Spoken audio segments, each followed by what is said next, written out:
자, 오늘 본문의 말씀은 이제 베드로와 요한이 기도의 시간을 맞춰서 예루살렘 성전에 올라가는 도중에 나면서부터 걷지 못하게 된 자를 만났고, 그가 베드로와 요한에게도 구걸할 때 이 두 사람이 입술로 선포한 것은 이제 베드로지만 예수 그리스도의 이름을 선포해서 그를 일으켜 세우고 걷기도 하고 뛰기도 했던 놀라운 역사를 기록하고 있습니다. 저는 오늘 본문을 보면서 우리는 영적으로 이 두 위치에 다 있을 수 있는 사람이라는 생각이 들었어요.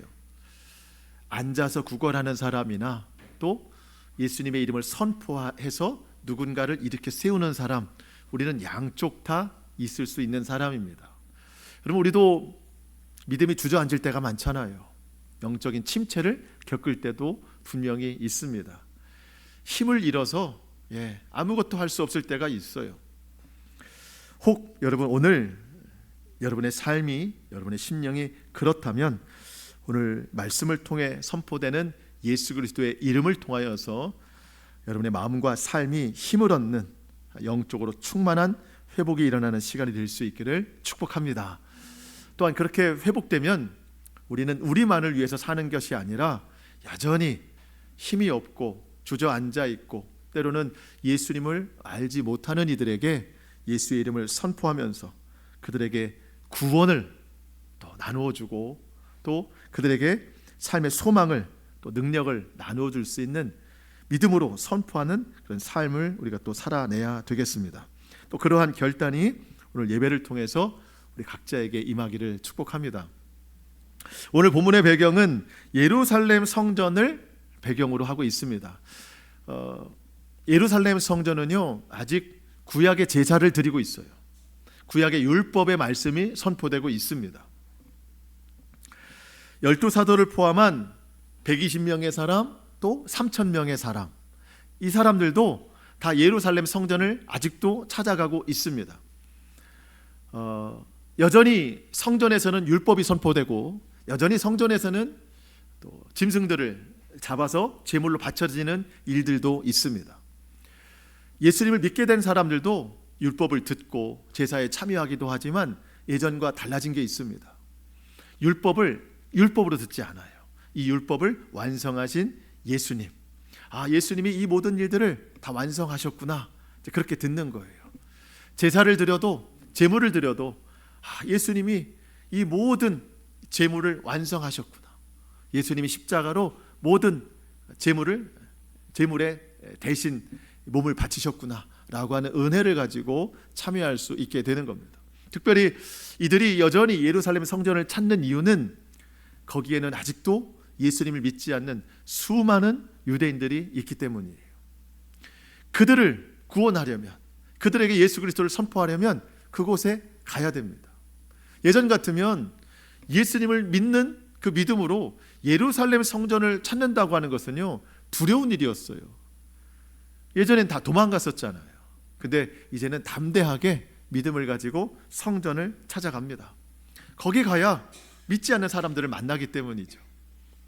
여러분, 일상에서 믿지 않는 사람들을 만날 때 여러분, 그들에게 예수 그리스도를 전하려고 하는 그런 목적이 있어야 돼요. 때를 얻든지 못 얻든지 예수님을 전파하는, 그래서 내가 거기에 있는 거예요. 주님이 그래서 거기에 허락하신 거예요. 늘 예수님을 전하고자 하는 그 목적으로 살아가는 저와 여러분 될 수 있기를 축복합니다. 성전에서 기도하고 예배하는 이 믿는 사람들은 집에 돌아가면 뭐 할까요? 예수 믿는 공동체, 그 공동체와 함께 서로 떡을 떼고 순전한 마음으로 음식을 나눕니다. 거기가 또 하나의 성전이에요. 아니, 예루살렘 성전보다 예수의 이름으로 모인 그 공동체가 오히려 참된 성전이에요. 거기서 서로 기도하고 서로 교제를 나누고 서로 통용하고 있습니다. 자, 베드로와 요한이 오늘 기도하기 위해서 성전을 찾았어요. 여러분, 1절 보시면 제9시 기도 시간에 베드로와 요한이 성전에 올라갈새. 여러분, 많이 들어서 아시겠지만 유대인들은 하루에 3번 경건의 시간을 갖습니다. 3시, 6시, 9시. 우리로 시간을 따지면 3시는 오전 9시예요. 6시는 정오 12시, 9시, 오늘 기도하러 올라갔다고 하는 9시는 오후 3시입니다. 베드로와 요한이 함께 기도하러 9시에 성전으로 올라갔어요. 올라가는 중에 누구를 만나죠? 여러분 2절 보시면 나면서 못 걷게 된 이를 사람들이 메어오니 이는 성전에 들어가는 사람들에게 구걸하기 위하여 날마다 미문이라는 성전문에 두는 자라. 나면서부터 못 걷게 된 사람, 뒤에 4장 22절에 보니까 이 사람의 나이가 40여 세가 됐다고 해요. 40여 년 동안 걷지 못했어요. 이 사람은 날마다 성전 문에 앉아서 스스로 올 수도 없죠. 사람들이 메어와서 성전 문에, 미문에 딱 앉혀놓으면 거기서 사람들에게 구걸해서 하루하루 생계를 유지해 나가는 사람입니다. 근데 여러분, 이 사람이 오늘 말씀의 결론을 보면 일어나 걷고 뛰기도 하면서 성전에 들어가 하나님을 찬송합니다. 놀라운 역사를 경험해요. 분명한 것은 베드로가 선포한 예수 그리스도의 이름 때문에 이 역사를 경험하게 된 겁니다.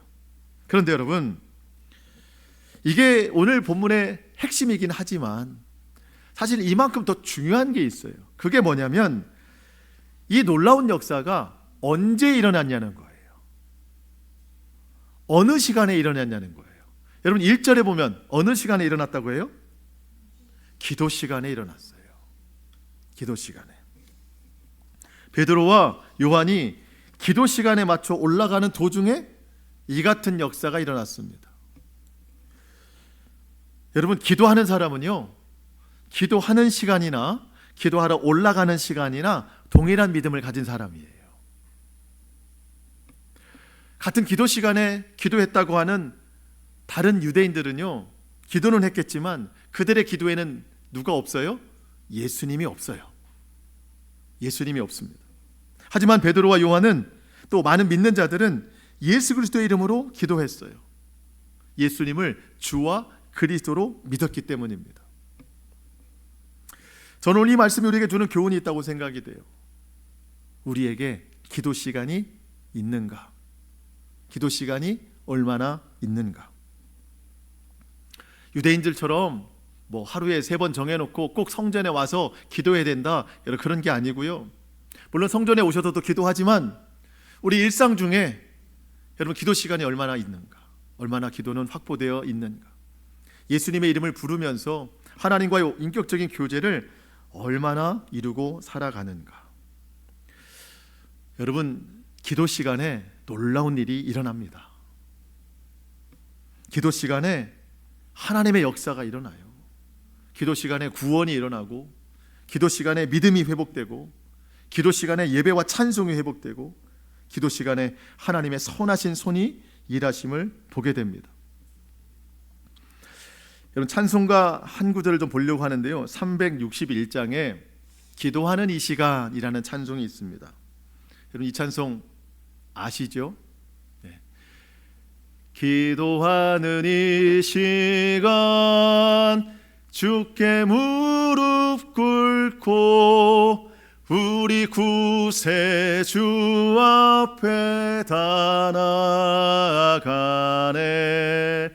믿음으로 나가면 주가 보살피사 크신 은혜를 주네. 거기 기쁨 있네. 기도 시간에 복을 주시네. 고난 내 마음 속에 기쁨 충만하네. 여러분 어느 시간에 복을 준대요? 기도 시간에 복을 준대요. 어느 시간에 고난 내 마음에 기쁨을 얻죠? 기도 시간에. 여러분 기도 시간에 역사가 일어납니다. 우리 기도 없이 살 수 없어요. 여러분 기도할 게 얼마나 많습니까? 기도 제목이 많다고 우리는 표현해요. 여러분, 기도 제목이 많다고 하는 것은요, 참 피곤한 삶을 산다는 거예요. 어려움이 많다는 거예요. 근데 반대로 뒤집어서 생각하면 기도 제목이 많다는 건 내가 하나님을 가까이 할 일이 많다는 거고, 더 놀라운 건 하나님이 역사하실 일이 많다는 거예요. 하나님의 응답을 받을 일이 많다는 거예요. 근데 여러분, 기도의 제목으로만 갖고 있으면 역사가 일어나지 않습니다. 기도의 제목이 기도 시간으로 풀어져야 되는 거예요. 그러면 그 기도 시간에 하나님은 나의 기도 제목을 통해 놀라운 역사를 나타내시는 거예요. 여러분, 기도하시기 바랍니다. 기도 시간을 꼭 가지시기 바랍니다. 기도 시간에 역사가 일어나요. 여러분, 베드로가 나면서부터 못 걷는 자를 이렇게 세우거든요. 물론 예수 그리스도의 이름으로 이렇게 세웠습니다. 근데 여러분, 그 믿음 어디에서 왔어요? 기도에서 왔어요. 여러분, 베드로가 성령 충만 언제 받았죠? 기도하는 중에 받았어요. 기도하니까 성령 충만을 받고, 기도하니까 예수님의 이름으로 담대하게 선포할 수 있었습니다. 베드로는 날마다 기도하는 시간을 가졌어요. 여러분, 나면서부터 걷지 못하는 자, 그 상황 가운데 예수님이 안 계셨잖아요. 눈에 보이지는 않잖아요. 하지만 기도하는 자는 보이지 않는 예수님이 그 자리에 계시다고 하는 걸 믿는 거예요. 근데 기도하지 않을 때는요, 정말 예수님이 옆에 계셨는데도 믿음이 주저앉았어요. 여러분 기억하시죠? 겟세마네 동산에서 예수님이 베드로와 야고보, 요한을 데리고 올라가셔서 너희는 여기서 깨어있어, 나와 함께 기도해라. 주님이 기도하실 동안 세 사람 뭐 했어요? 잠들었어요. 기도하지 않았어요. 기도 시간에 기도하지 않았어요. 그 결과 이들은 예수님을 부인하고 다 도망갔어요.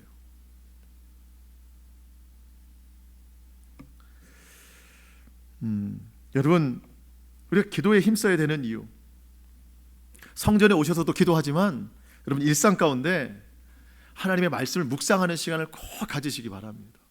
그리고 묵상이 끝나면 꼭 기도하시기 바랍니다. 그 기도 시간에 하나님 복을 주시고, 그 기도 시간에 고난 내 마음에 기쁨이 충만한 것을 경험하게 될 줄로 믿습니다. 2절 다시 한번 보겠습니다. 나면서 못 걷게 된 이를 사람들이 메어오니 이는 성전에 들어가는 사람들에게 구걸하기 위하여 날마다 미문이라는 성전문에 두는 자라. 제가 2절을 쭉 묵상하면서 계속 들어오는 단어가 있었어요. 사람들이 메어오니, 사람들에게 구걸하거늘. 사람들이, 그러니까 이 나면서부터 못 걷는 자는요, 사람들에 의한 인생이었어요. 사람들이 메워와야만, 사람들에게 구걸해야만 살 수 있는 인생이었습니다. 스스로 할 수 있는 게 없었어요.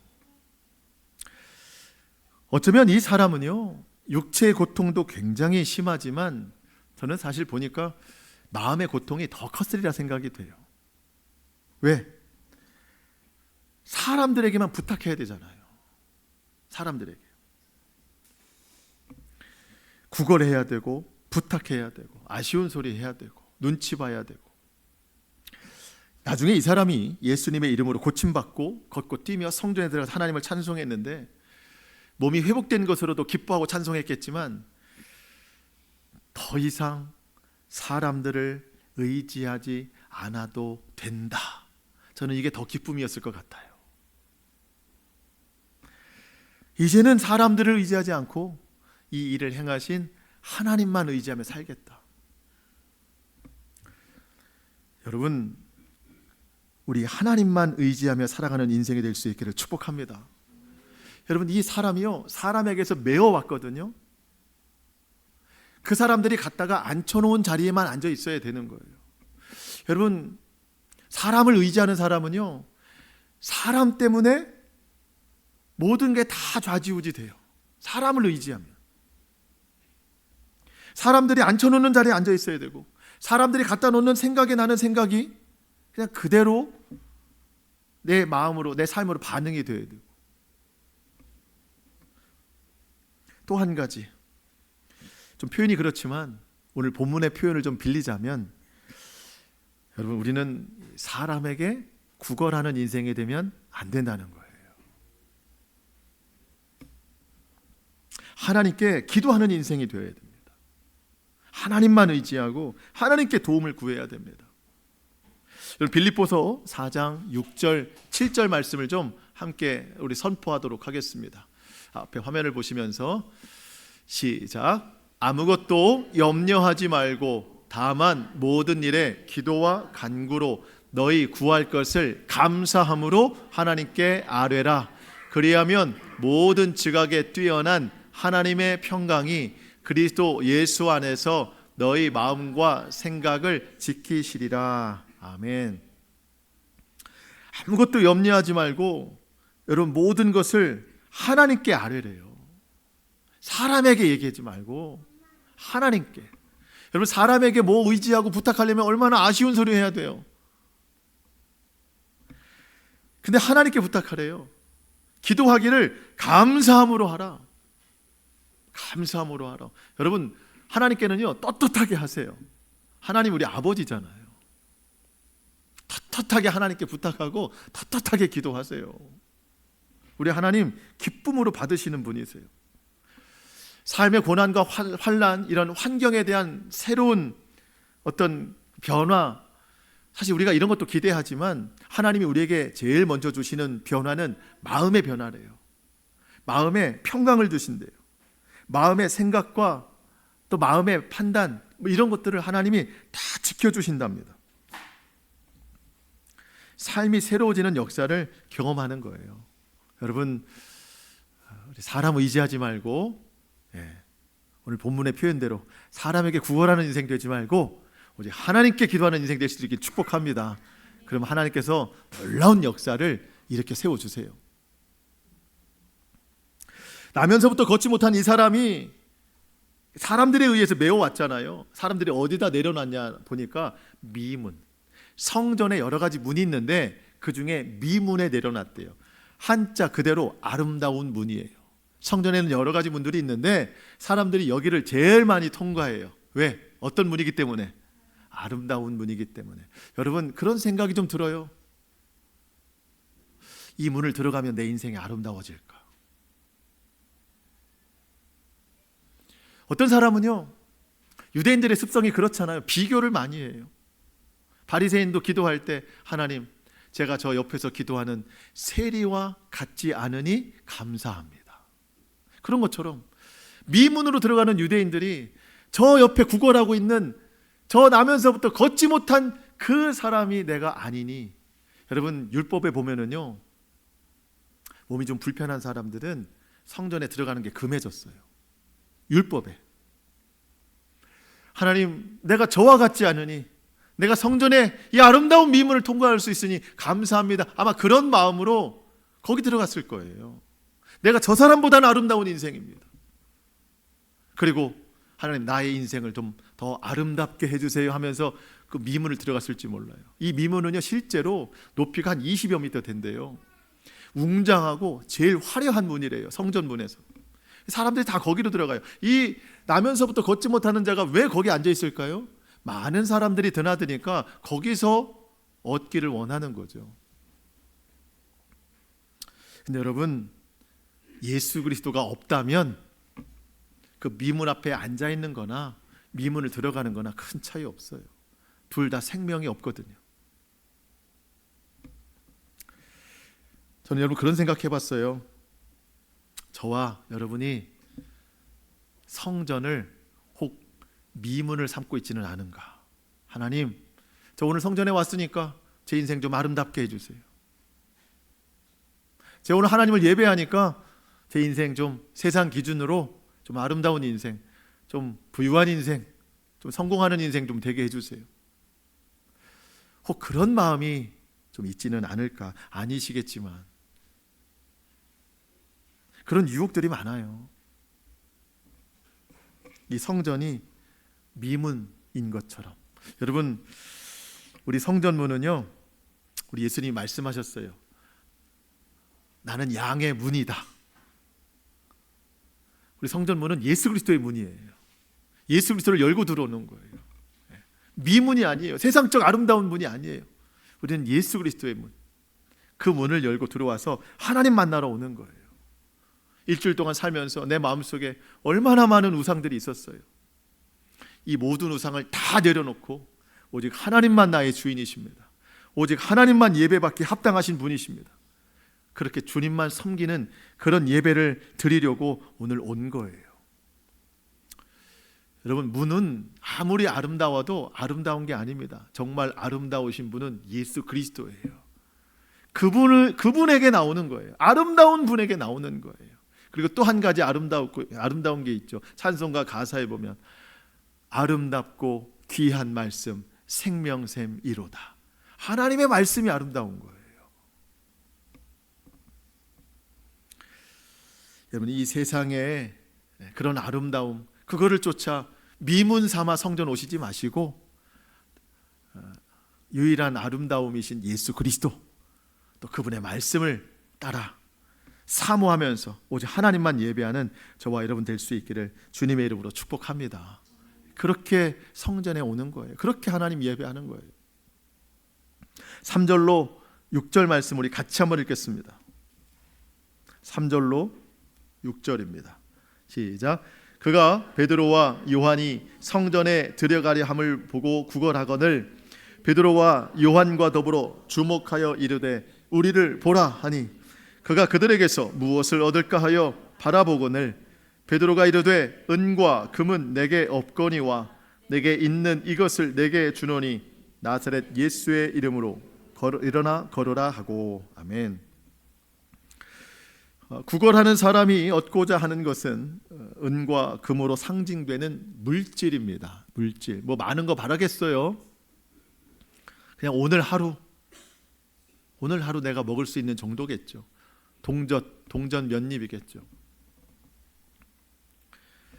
베드로와 요한이 그 사람에게 말을 겁니다. 우리를 보라. 말 걸어준 사람이 없어요. 부정한 사람이라고 해서 아무도 말 걸어주는 사람이 없어요. 우리를 보라. 무슨 얘기예요? 그 사람이 사람을 쳐다보고 구걸하지 않았다는 거예요. 땅바닥만 보고 구걸하고 있었다는 거예요. 근데 얼마 만에 들어보는 사람의 목소리인지 우리를 보라 합니다. 얼마나 희망적인 얘기예요. 나에게 뭔가 많이 주려나 보다. 희망. 근데 이 희망적인 말은 곧 절망이 됩니다. 은과 금은 내게 없다. 그럼 왜 쳐다보라고 했어요? 없는데. 아니, 줄 것처럼 우리를 보라 해놓고 너한테 줄 게 없다. 그럼 약 올리는 것도 아니고 그거 왜 쳐다보라고 했어요? 더 좋은 거 주겠다는 거예요. 근본적인 걸 주겠다는 거예요. 구원의 이름을 주겠다는 거예요. 그 이름이 예수 그리스도입니다. 그 이름이 선포됐을 때 어떤 역사가 나타나는지 우리는 잘 알고 있습니다. 일어나 걷기도 하고 뛰기도 하고 성전에 들어가 찬송을 했습니다. 여러분, 우리 신앙의 맹점 중에 하나가 뭐냐면 우린 결과만 생각해요. 아, 나도 그럴 수 있다. 그럴 수 있죠. 근데 과정이 없어요. 우리는 결과만 생각하고 하나님 저도 그렇게 될 줄 믿습니다. 그때는 믿음이 강력해요. 근데 여러분, 그냥 된 게 아니잖아요. 과정이 있잖아요. 과정이. 베드로와 요한에게 있었던 이름 누구예요? 예수 그리스도. 그 이름이 있어야 놀라운 역사가 나타나는 건데 우리는 그거 확인 안 하고 그 놀라운 역사만 기대하고 있다는 거예요. 그래서 잘 이루어지지 않음을 보고 늘 시험에 들죠. 또 왜 성경에 나온 이 역사는 내 삶에는 드러나지 않습니까? 성경에 나와 있는 믿음이 없기 때문이에요. 여러분, 잘 생각해 보세요. 내가 예수님을 믿는 것과 그 예수님이 내 안에 계신 것은 큰 차이가 있습니다. 믿는다고 말은 하는데 없는 경우가 많아요. 베드로와 요한이 선포하길 뭐예요? 내게 있는 것을 내게 주노니. 있으니까 줬죠. 있기 때문에 역사가 나타났죠. 정말 우리 속에 예수님이 계신가를 확인해야 돼요. 내가 예수님 믿으니까 당연히 있겠죠? 아니요. 없을 수도 있어요. 아주 적절한 성경적인 예가 누가복음에 나옵니다. 예수님이 12살 되시는 해에 유대인의 결례를 따라서, 유대인들은 12살이 되면 부모님과 함께 명절을 지키러 예루살렘으로 갑니다. 그때 6월절이 돼서 예수님도 12살이 돼서 부모와 함께 예루살렘 성전을 찾아갔어요. 갈릴리에서 한 일주일여 그 명절을 다 지키고 이제 집에 돌아갑니다. 다시 고향으로 가야 돼요. 부모와 함께 가지요. 근데 당연히 예수님의 부모 요셉과 마리아는 당연히 아들 예수가 따라오는 줄 알았어요. 근데 한참을 가서 왔겠지 했더니 예수님이 없어요. 아니, 당연히 동행한 줄 알았는데 찾아보니까 예수님이 없습니다. 누가복음 2장 44절, 동행 중에 있는 줄로 생각하고 얼마나 갔어요?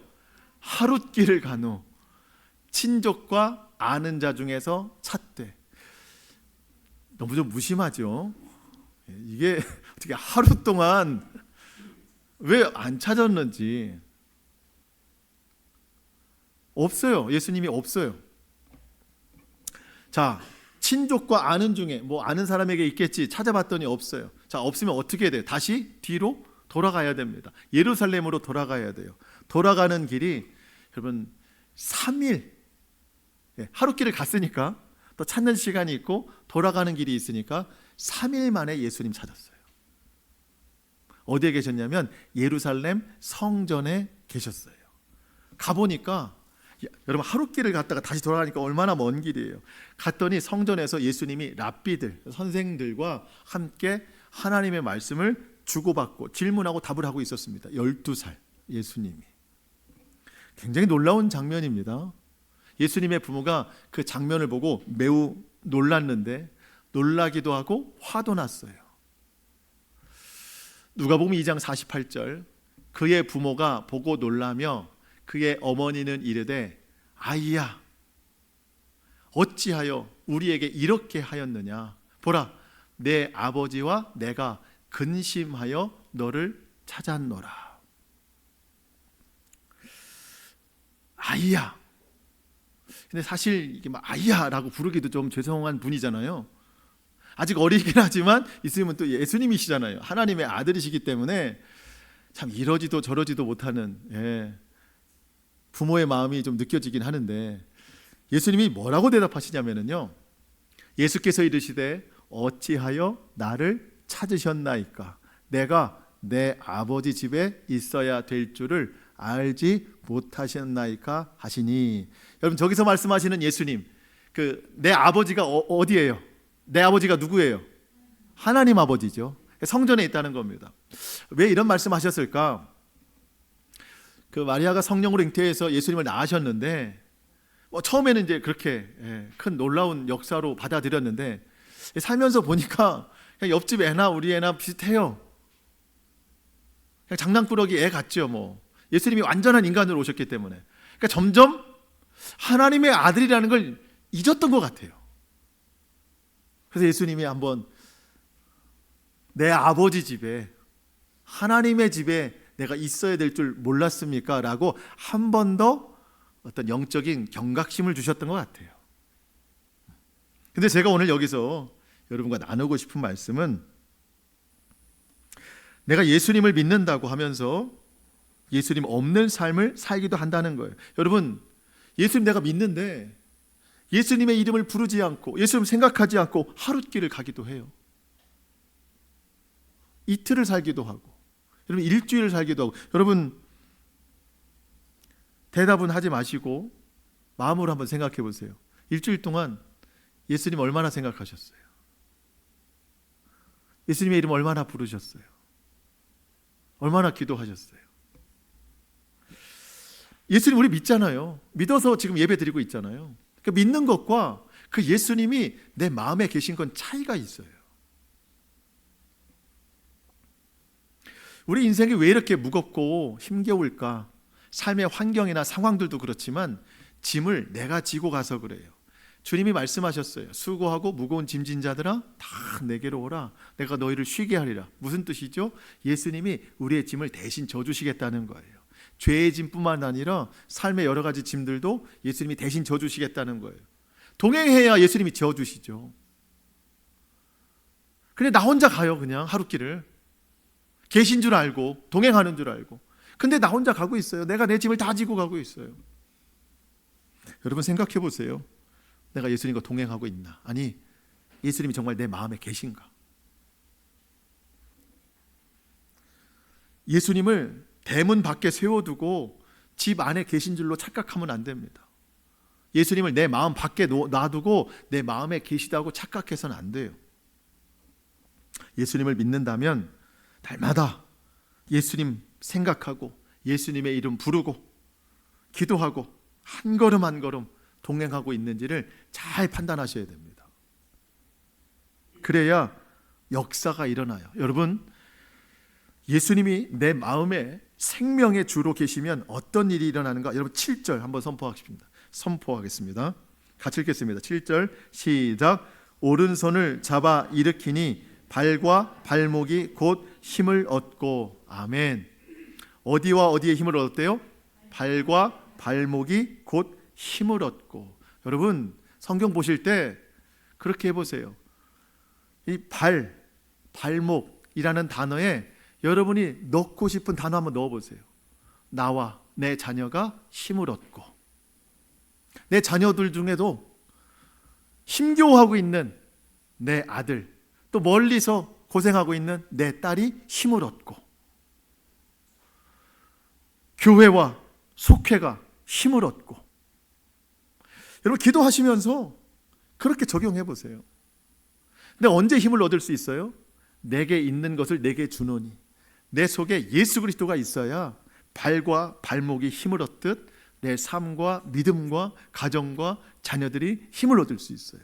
내게 있는 것을 줘야. 없으면 힘을 낼 수가 없어요.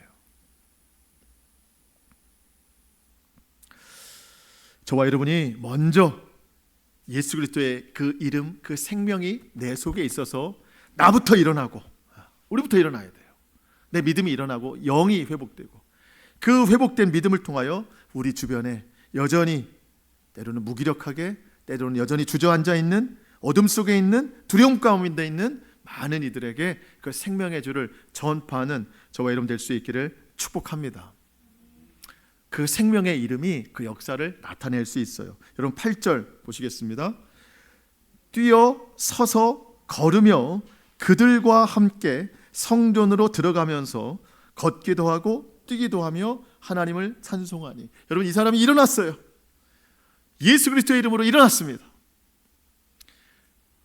여러분 태어나서 40여 년 만에 처음으로 발걸음을 했어요. 아기가 걷듯이, 처음 걷듯이 처음으로 발걸음을 했습니다. 걸어봅니다. 뛰어보기도 합니다. 여러분 이 불가능한 일 같았는데 이게 일어났어요. 성전으로 들어가요. 하나님을 찬송하기 시작합니다. 저는 그가 당연히 그럴 수 있다고 생각해요. 이 뛰어 들어간 성전이 예전에는 부러운 곳이었어요. 나도 저기 좀 들어가 봤으면 좋겠다. 율법에 금지되어 있던 그 자신, 나는 저긴 평생 못 들어가 보겠지. 들어가는 사람들이 부러웠을 거예요. 저 미문을 통해 들어가는 게 부러웠을 거예요. 근데 이제는 그 부러움으로 인한 기쁨이 아니에요. 나의 근본적인 문제를 해결해 주신 그 하나님을 찬송하러 들어간 거예요. 뛰면서 들어간 거예요. 근데 저는 여기서 더 놀라운 사실을 보게 되는데 그들과 함께 갔대요. 여기서 그들은 누굴까요? 베드로와 요한이겠죠. 여러분 베드로와 요한, 그들도 뛰면서 들어갔을 거예요. 왜? 내가 했다? 아니에요. 예수의 이름이 이만큼 놀라운 역사가 일어난다는 것을 그들도 목격했기 때문이죠. 경험한 사람, 또 선포한 사람 모두가 다 감격에 겨운 기쁨의 교제를 막 나누고 있는 거예요. 여러분, 저와 여러분들도 근본적인 문제가 해결된 사람들이잖아요. 우리는 죄가 가장 근본적인 문제였어요. 예수님이 십자가로 우리의 죄를 해결해 주셨어요. 보혈로 우리의 모든 죄를 다 덮어주셨어요. 그 근본적인 문제 해결이 우리에겐 가장 큰 기쁨입니다. 그 기쁨으로 하나님을 예배하고 찬송하고 뛰면서, 다음 주에 교회 오실 때 뛰면서 오시는 분들 몇 분 계시겠네요. 뛰면서, 그리고 또 함께 그들과 함께 성전에 들어와서 감격적인 교제를 나누는데, 여러분 교회는요 감격적인 교제를 나누는 곳이에요. 제가 문득 생각나는 때가 있더라고요. 제가 가끔씩 군대 얘기를 하는데 그때 너무 많은 이제 추억들이 있어서 하는 건데, 제가 그 94년도, 제가 군대를 한 2년 정도 늦게 갔는데 94년도에 6월 달에 군대를 갔어요. 지금도 역사적으로 가장 더운 때라고 기록이 됐어요. 그때 갔는데 신병교육대에서 화생방 훈련을 하더라고요. 화생방 훈련 5분 했는지 7분 했는지 정확히 기억은 안 나는데, 뭐 건장한 남자들이니까 5분 7분은 무엇을 해도 견딘다. 어떤 사람들은 5분 동안 난 숨을 참을 수 있다. 뭐 그런 각오로 화생방을 하는데, 그 수백 명의 우리 신병들이 연병장에 딱 있는데 조별로 한 20명씩인지 조별로 딱 나누어져 있습니다. 들어가기 전에 그 조교가 그럽니다. 한 사람이라도 튀어나오면 그 조는 얼차례를 받고 다시 들어간다. 뭐 그럴 일이 없다고 생각했죠. 신병들이 쓰는 이 방독면은요 차라리 없는 게 나아요. 다 들어와요. 그래서 방독면 쓰고 좀 있으면 벗으라고 해요. 먼저 들어간 조가 있어요. 저는 중간쯤에 있었습니다. 먼저 들어간 조가 있어요. 뭐 기다리는 사람들 웃으며 기다리는데 들어갈 때와 나올 때가 사람들이 달라졌어요. 눈물을 흘리고 콧물이 나오고 침을 어떻게 흘려요? 그렇게 흘려요. 이건 본인이 흘리는 게 아니에요. 제어할 수 없는 흐름이에요. 코도 막 나오고 다들 막 울면서 나와요. 그 눈물의 의미는 뭔지 모르겠어요. 그럼 이렇게 막 나와요. 나오는데 그 중간에 어떤 한 조에서 갑자기 문을 열고 두세 명이 튀어나왔어요. 못 견디고. 그러더니 그 사람들 나가니까 다 튀어나왔어요. 못 견디고. 얼마나 얼차례를 받고 다시 들어가야 되고 막. 이제 제 차례가 됐는데 처음에는 너무 자신만만했다가 이제 시간이 되니까 두려워지기 시작했죠. 딱 들어갔어요. 막 쾌쾌하고 너무 지옥이에요, 지옥. 거기서 또 왜 어머니의 노래를 부르라고 하는지. 노래도 막 불러야 돼요. 정말 지옥 같았어요. 너무 참기 힘든 그런 시간들이었어요. 막 저도 의도치 않게 막 입에서 코에서 막 눈에서 막 물이 막 나오기 시작하는 거예요. 가까스로 잘 견뎌서 모두 다 함께 이제 시간이 다 나왔어요. 얼굴이 뭐 말도 아니죠. 그런데 더 놀라운 사실이 있었습니다. 그렇게 막 지저분한 모습을 가지고요, 그 건장한 청년들이 가서 막 껴안고 감격적인 교제를 나눠요. 지옥에서 잘 견뎌냈다고, 그 고난과 고통 중에 잘 이겨냈다고, 네가 견뎌서 우린 다시 들어갈지 않아도 된다고 하면서 얼마나 얼싸안고 감격적인 교제를 나눴는지, 저는 교회보다도 거기서 교제를 나눴어요. 감격적인 교제를. 여러분, 성전에 오시면은요 그런 교제가 있어야 돼요. 여러분, 일주일 동안 얼마나 고난길 헤치고 살아오셨습니까? 성도님, 집사님, 권사님, 장로님, 얼마나 일주일 동안 고생하면서 살아오셨습니까? 하면서 막 안아주고 서로 격려하고, 근본적인 문제가 해결된, 죄사함의 문제가 해결된 사람들은요 그렇게 서로 격려하는 거예요. 그 아름다운 교제가 예배로 이루어지거든요. 그 사랑, 그 놀라운 은혜, 여러분, 이 예배가 얼마나 다양하게 나타나는지 마지막으로 볼 텐데요, 근본적인 문제가 해결된 사람은 찬송하고 뜨겁게 하나님을 예배합니다. 놀라운 은혜를 가지고 예배하는데, 어떤 사람들은 그 사람을 보고 놀라고 있어요. 여러분, 9절 10절입니다. 모든 백성이 그 걷는 것과 하나님을 찬송함을 보고 그가 본래 성전 미문에 앉아 구걸하던 사람인 줄 알고 그에게 일어난 일로 인하여 심히 놀랍게 여기며 놀라니라. 여러분, 예배하는 사람들 중에도요 정말 하나님의 놀라우신 그 은혜 때문에 그 놀라운 은혜를 찬송하면서 감격적인 예배를 드리는 사람이 있고, 또 어떤 사람은 그거 보고 놀라는 사람이 있어요. 예배를 드리면서도.